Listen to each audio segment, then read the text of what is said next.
When is the right time to buy properties via creative solutions such as Sub2, Creative Finance, and also we'll throw Novations in there? Start us off, RJ.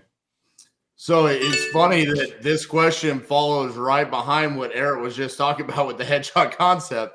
I think if your headshot concept is wholesaling, you need to have your wholesaling business set up to the point where it can run without you being present. So then you can step aside and essentially create a new business, which is whatever you're doing with Sub2, seller finance, novations, whatever that is, it's based around an exit strategy of what? Flipping, owning it as a rental, becoming a landlord, becoming a bank with seller finance, or owning it as an Airbnb. That's a whole separate business, and you need to be prepared to run that as a separate business. So I wanted this question to be asked because I think right now it's easy for wholesalers to fall into the shiny object syndrome of like, hey, Eric told me I need to go do novations, but you might not be set up to do novations yet. Good points. Good points. All right, Eric, what about you? I have really two answers. Number one, to RJ's point, is when you and your business are ready.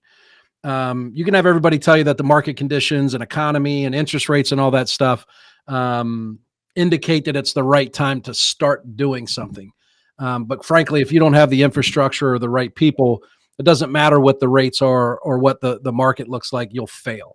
So I think number one is when you're ready. Number two is I think it's impossible to neglect the fact that things like Sub2, creative finance, and novations really should be part of your business all the time. Right. So to RJ's point, your hedgehog concept to offer a desirable solution to as many sellers that we feel we're able to deliver on. If that was your hedgehog concept, novations and special finance and Sub2 always fits into that. So to me, there's two answers. One, when you're ready, and two, you should always be ready. Very nice insight. We appreciate it, Eric. All right, CJ, what about you? You're muted. Okay. Mime time. I think Eric's pretty spot on, but I think we're all going to say pretty much the same thing, right? Like the answer is when you're ready, but the answer at the same time is also the business that we're in, to me, right, is not wholesaling per se. The business that we're in is direct to seller marketing. That's the actual business that we're in, is marketing to homeowners directly.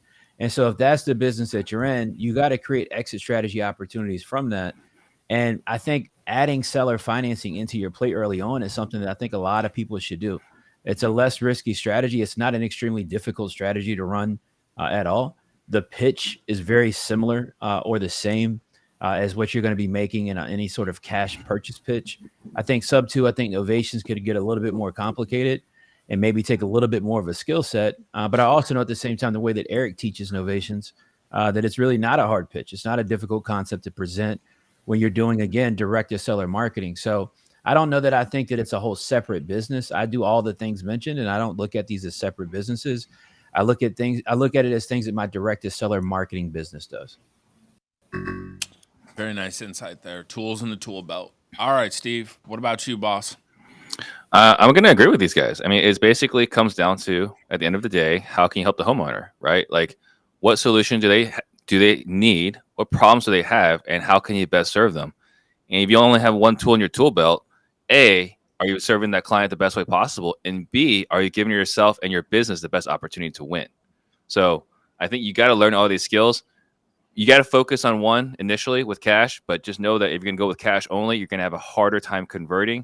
You're going to have to add these additional skill sets. And right now, if the only tool in your tool belt today is cash, you're going to have a much harder time at this exact moment, right? So you have to add these additional skill sets right now. But generally speaking, the right time to learn it is when you're starting the business.